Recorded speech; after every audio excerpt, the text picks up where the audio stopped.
chaleur est insupportable. Et tout ce bruit. Nous aurions dû aller autre part. Et où cela, chérie? Il n'y avait plus de place. Demain, nous serons au Métropole. J'ai pu y avoir une chambre. Mais pourquoi es-tu venu échouer là? On n'allait pas passer la nuit sous les ponts. Non, mais ça... Et la chaleur... Il y a un ventilateur.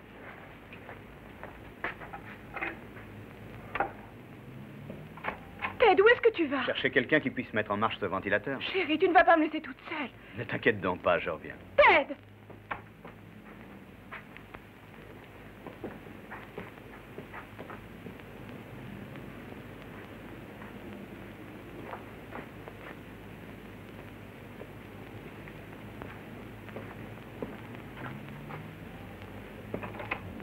Ted, cette chambre est... Oh. 4-2. C'est bien ça. Ted. C'est le numéro. Tenez, regardez. Ted! Ted!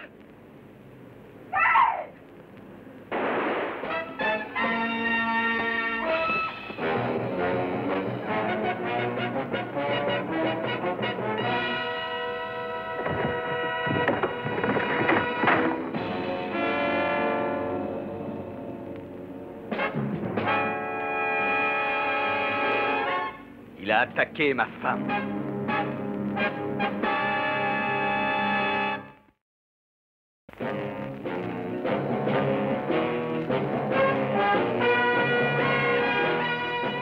Tous les gouvernements ont leurs services secrets. En Amérique, c'est le CIA. En France, le 2e bureau. En Angleterre, le M15. L'organisation atlantique a le sien aussi. Dans les cas difficiles, on fait appel à moi ou à quelqu'un dans mon genre. Oh, je me présente. Je m'appelle Drake, John Drake.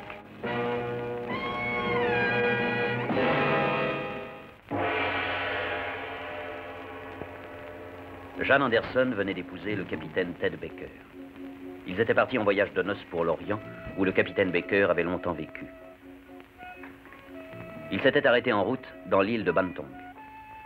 Et le jour même de leur arrivée, Ted Baker était inculpé de meurtre. Un mois plus tard, il occupait la cellule des condamnés à mort, et sa femme désespérée souhaitait mourir elle aussi.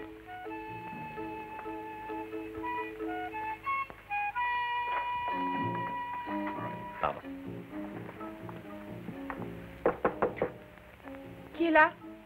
Je m'appelle Drake, John Drake. Écoutez, monsieur Drake, je ne suis pas en état de recevoir. Je suis malade, très malade. Je m'excuse, Madame Baker, mais j'arrive par avion de Washington. Et tout spécialement pour vous aider. Veuillez revenir plus tard. Non, Madame Baker. Nous n'avons plus beaucoup de temps. J'ai plusieurs questions à vous poser, je me retirerai. Vous n'y pourrez rien, monsieur. Personne ne peut rien pour moi. Permettez-moi de ne pas être du même avis. Voudriez-vous me dire ce qui s'est passé? Mais en quoi est-ce que Non, cela... je vous en prie, reprenez depuis le début. Vous êtes descendu au Kalung Hotel. C'est un endroit abominable. Oui, il n'est pas de première classe peut-être, mais c'est un hôtel correct. Votre mari vous avez laissé seul. Et que s'est-il passé? Eh bien, Tenez, monsieur Drake, ces extraits de presse vous apprendront tout ce que vous voulez savoir. Je vous remercie, mais je voudrais votre version personnelle, Madame Baker. Non, c'est impossible. Je suis malade. Oh, je voudrais mourir. Je vous jure, je voudrais mourir. Vous avez toute ma sympathie, mais ce n'est pas vous qui êtes en danger de mort. C'est votre mari. Et vous devez m'aider. Personne ne pourra le sauver. Maintenant, veuillez me laisser. Allez-vous-en. Je vous en supplie, allez-vous-en. C'est bon, je pars. Je vais aller au ministère de la Justice, mais je reviendrai. À bientôt, chère madame. Je pris rendez-vous avec le ministre de la Justice.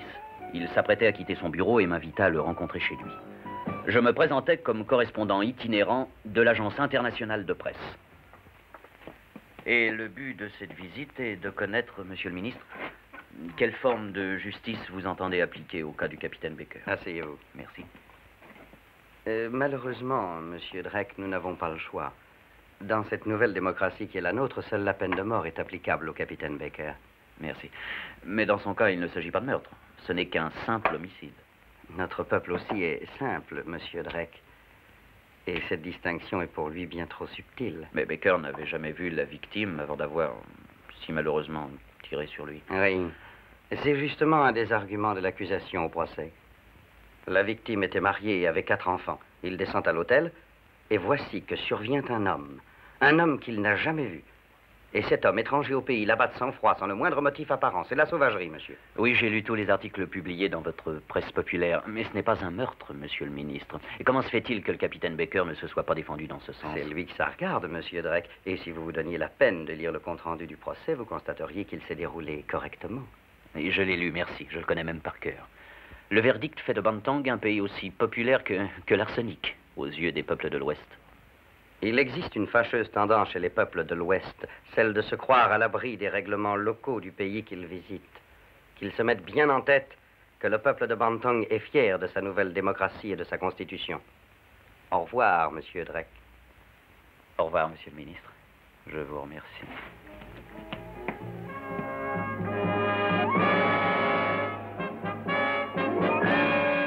La prison possédait cet aimable aspect d'un donjon médiéval.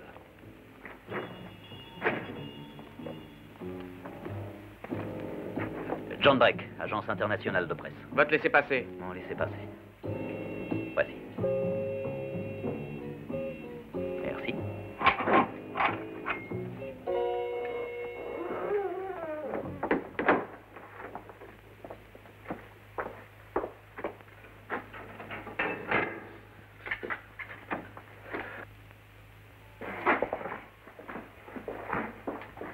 Leur système de sécurité était très méticuleux, écartant toute chance d'évasion. Le ministre n'avait d'ailleurs nullement l'intention de laisser le condamné s'échapper. J'avais rencontré le capitaine Baker une année auparavant, au cours d'une mission spéciale. Se souviendrait-il de moi? Silence. Silence. Assis, assis. Cigarette, Ted? Lâchez ça. Je vous remercie. De toute façon, j'essaie de ne plus fumer. Alors, comment êtes-vous traité? Je dois reconnaître que je n'ai pas à me plaindre. La nourriture est même excellente. Pour qui aime le riz? Est-ce que le procès s'est régulièrement déroulé? Je dois reconnaître que oui, mais la sentence a été dure, beaucoup plus que je ne m'y attendais. J'ai fait appel et j'espère que le président m'accordera une commutation de peine. Aucune chance, Ted. Le ministre de la Justice s'y oppose, hein? J'aurais dû m'y attendre. Les élections ont lieu dans quelques semaines et il est le candidat de l'opposition pour la présidence. Se dresser contre les pays de l'Ouest est le meilleur des tremplins électoraux. Bien sûr, c'est pourquoi il réclame ma tête et le ministre de la Justice est le mieux placé pour la leur accorder. La seule chance qui me reste est que l'on tarde mon exécution. Il y a le président. Je ne compte pas sur lui. Ce serait de sa part un véritable suicide politique. Il n'interviendra pas. Vous avez plaidé coupable. J'ai tué un homme sans raison valable. Mais, monsieur Drake, vous êtes maintenant... Vous faites partie de la presse? Je travaille toujours pour la même agence. Vous? Voudriez-vous aller voir ma femme? Elle a sûrement besoin d'aide. Elle est aux métropoles. Je ferai ce que je pourrai, Ted. Merci pour elle. Mais vous ne pourrez rien pour moi. Nous pouvons faire un cliché? Si vous voulez.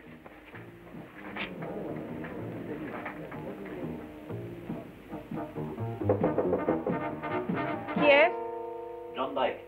Oh, un moment.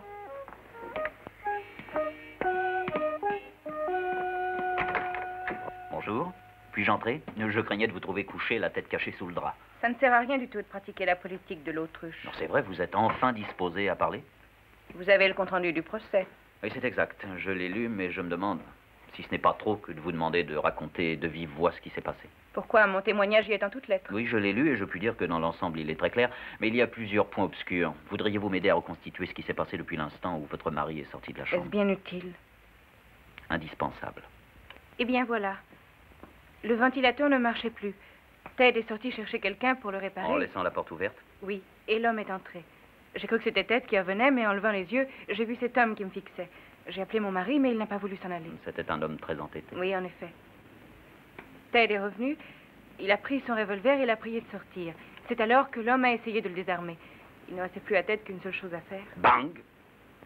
Ça vous amuse, monsieur Drake? Nous faisons notre voyage de noces. Oui, je sais, c'est dans le compte-rendu, mais il y a dans tout cela quelque chose qui m'échappe.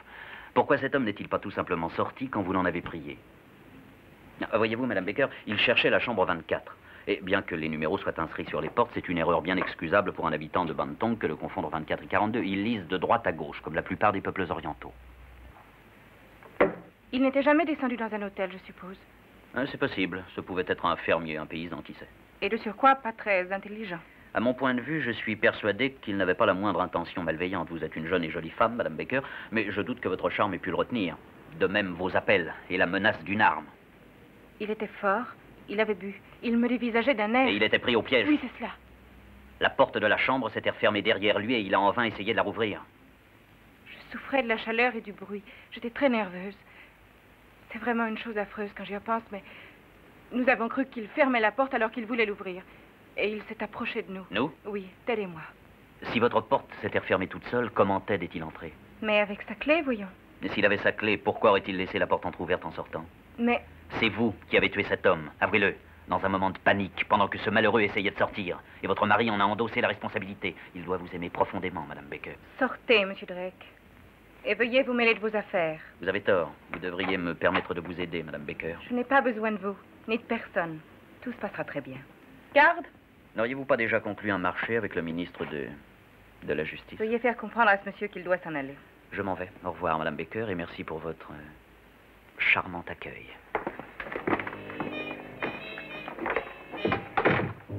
Seul le président connaissait ma véritable identité. L'affaire Baker l'avait placé devant un cruel dilemme. Il était inquiet. Mais pas tellement à cause du sort que Baker allait injustement subir. Monsieur Drake, la seule chose qu'il me soit impossible de faire est d'accorder sa grâce au capitaine Baker. Ce serait politiquement parlant un vrai suicide. Et si j'arrangeais une évasion, que se passerait-il, Monsieur le Président? Sauver la vie de cet homme n'est pas le véritable problème. Ça l'est pour lui. Si je commuais sa peine de mort en peine de prison, mon crédit auprès de certaines puissances en serait accru. Mais, monsieur Drake, l'homme qui vous a amené jusqu'ici en pouce-pouce a le droit de vote.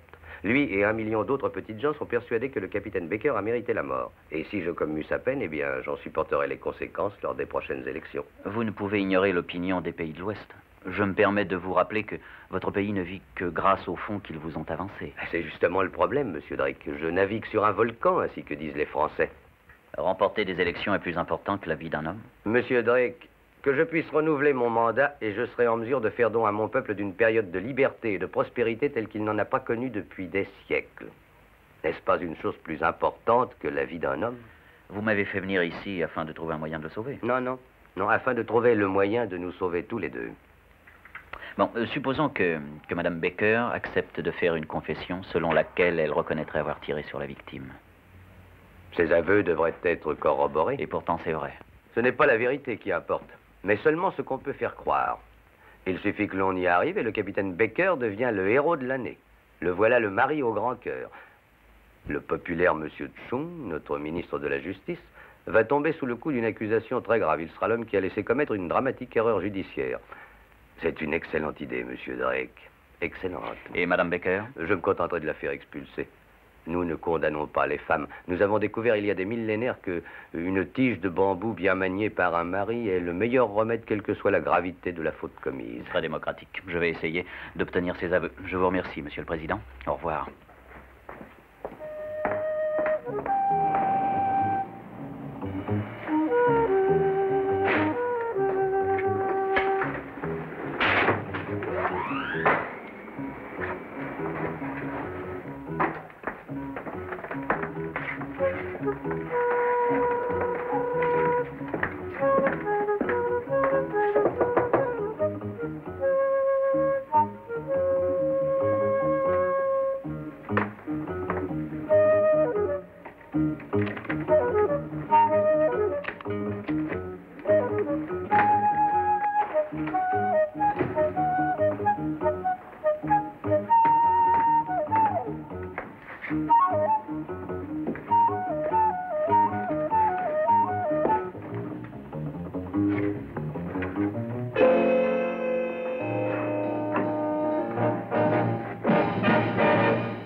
N'a pas accordé sa grâce.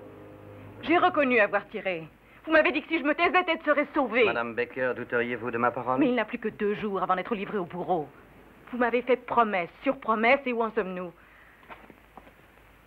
Attendez. Je m'excuse, pardonnez-moi. Ne fais-je pas tout ce qu'il est possible pour vous aider, chère madame? Si ce n'est pas encore assez, je Oh préfère... non, je vous en prie, monsieur. Je vous ferai confiance. Je vous le jure. Qu'est-ce que je dois faire? Mais rien, madame Baker, j'ai mon plan. Jeudi, à 10 heures, le capitaine Baker sera conduit dans un endroit appelé le Jardin des Mille Pleurs. C'est là que les condamnés disent adieu à leur famille.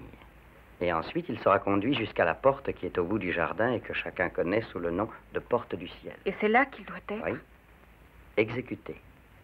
Je dirai aux journalistes américains qui seront présents que cette ultime entrevue serait une bien trop lourde épreuve pour vous. À la même heure, un avion vous aura emporté vers les États-Unis. Non, non, je ne partirai pas sans mon mari. La porte franchie, votre mari sera aussitôt conduit, le plus discrètement du monde, vers une ruelle où une voiture l'attendra. Oh, je vois. Vous n'essayez pas de me tromper. Madame Baker, ayez confiance en moi. Ayez confiance et tout se passera bien. Monsieur Chung.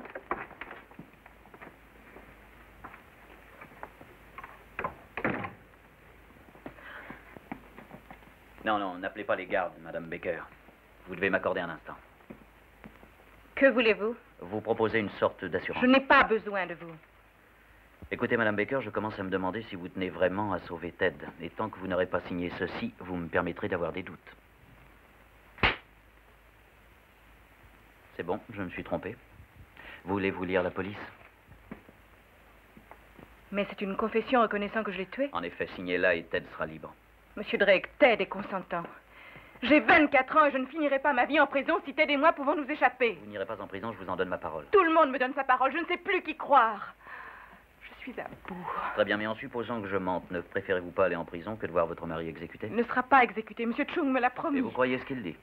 Je ne sais plus. Vous croyez ce conte de fées, qu'il va s'échapper à la barbe de tout le monde? Oui. Ça paraîtra dans toute la presse, Madame Baker. Vous n'êtes peut-être pas au courant, mais beaucoup de gens dans ce pays ont intérêt à ce que l'exécution ait bien lieu. Si Monsieur Chung s'arrange pour qu'il s'échappe, cela équivaudra à la perte de milliers de voix. Mais il m'a juré que... Vous jouez sur un coup de dé la vie de votre mari.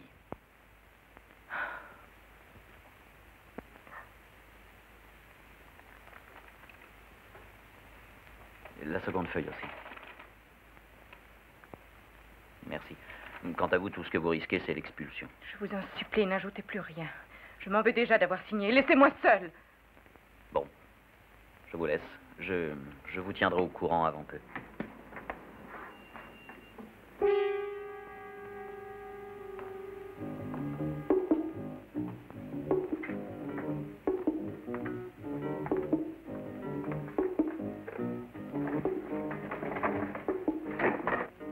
Monsieur Drake, qu'est-ce qu'il y a? Mais qu'est-ce que vous faites?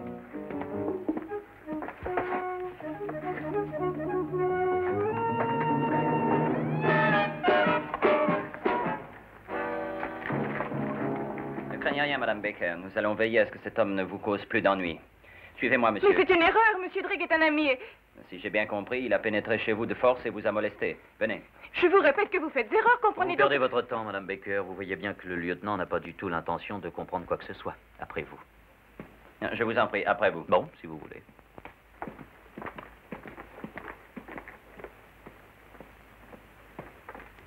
Le ministre de la Justice était invisible, mais moi je le voyais tirant les ficelles de cette machination. Eh bien, monsieur Drake, je suis désolé de vous avoir retenu. J'espère que votre cellule était confortable. Un vrai palace. Madame Baker a décidé de ne pas porter plainte. Vous êtes libre, monsieur. C'est parfait. Votre passeport, un carnet, de l'argent, un portefeuille, des clés. Je crois qu'il ne manque rien, monsieur. Je vous remercie. J'avais également 2 feuilles de papier tapées à la machine. Où sont-elles? Ah, c'est exact, c'est sur l'inventaire. Alors? Oui, 2 feuilles de papier. Je vous fais toutes mes excuses, mais nos employés sont si distraits, ils sont très désordonnés. Mais peut-être qu'en revenant demain... Vous ne je croyez pourrais- pas que ce serait perdre notre temps, lieutenant? Oh non, monsieur Drake. Nous ne voudrions à aucun prix nous approprier ce qui vous appartient. Nous sommes en démocratie maintenant. Ah oui, c'est vrai, j'oubliais. Et encore merci, lieutenant.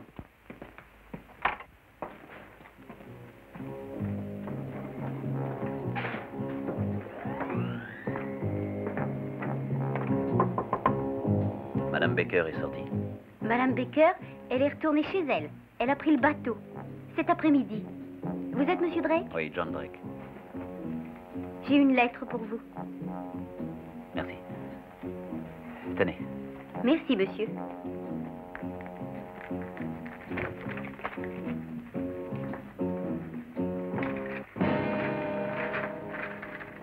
J'espère que la femme de chambre pourra vous remettre cette lettre. Ils m'ont conduite cet après-midi à bord d'un bateau en partance pour l'Amérique, sans me permettre de prévenir l'ambassade. Je sais que Chung s'est joué de moi et que Ted va être exécuté. Maintenant qu'il sait que j'ai signé des aveux, il ne me laissera entrer en contact avec personne. Vous seul pouvez me sauver. Monsieur Drake, nous sommes forcés de l'avouer, mais Chung Sun nous a bien manœuvré. Il s'est arrangé afin que nul ne puisse voir Madame Baker jusqu'à ce que l'exécution ait eu lieu. Et les aveux auxquels elle fait allusion dans cette lettre sont imprécis. Il n'y a plus qu'une solution. Oui, je vous écoute. Une solution désespérée. Je pourrais peut-être le faire évader.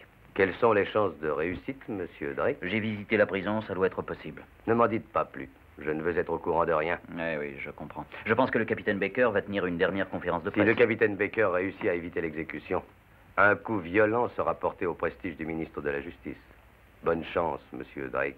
Merci. Mais si les choses tournent mal, vous ne devrez espérer aucune aide de ma part. Je n'y comptais pas.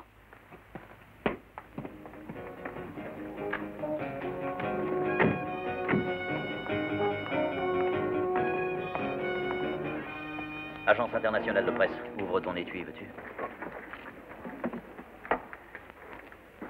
Eh ben, ça y est, t'as encore oublié ton flash. Quoi? Oh, il doit être dans la voiture. Je reviens tout de suite. Ouais. Vous avez du feu, s'il vous plaît.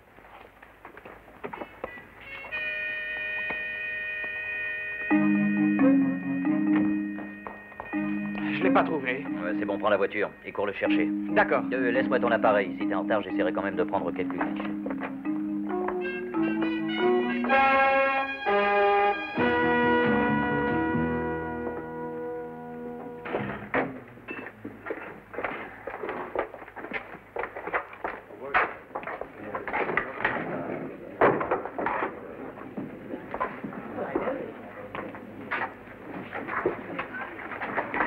Bon, ça va.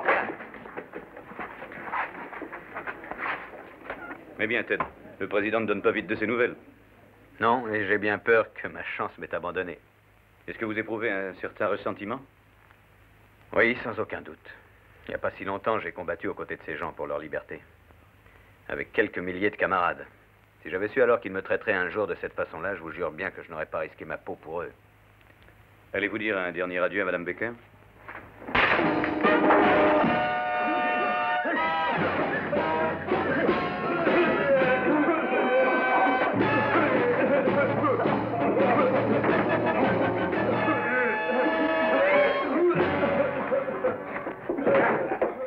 La porte.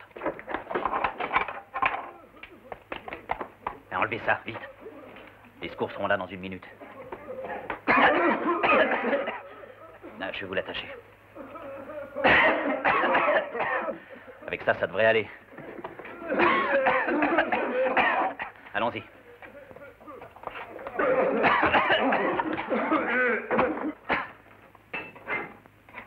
Vous venez? Alors, je n'ai toujours pas retrouvé mes allumettes. Donnez-moi du feu, s'il vous plaît.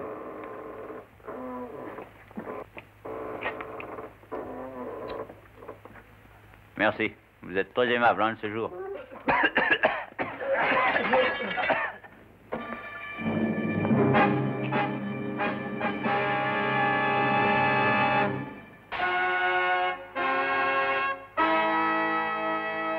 Aux premières heures de la matinée, Ted put respirer le doux parfum de la liberté.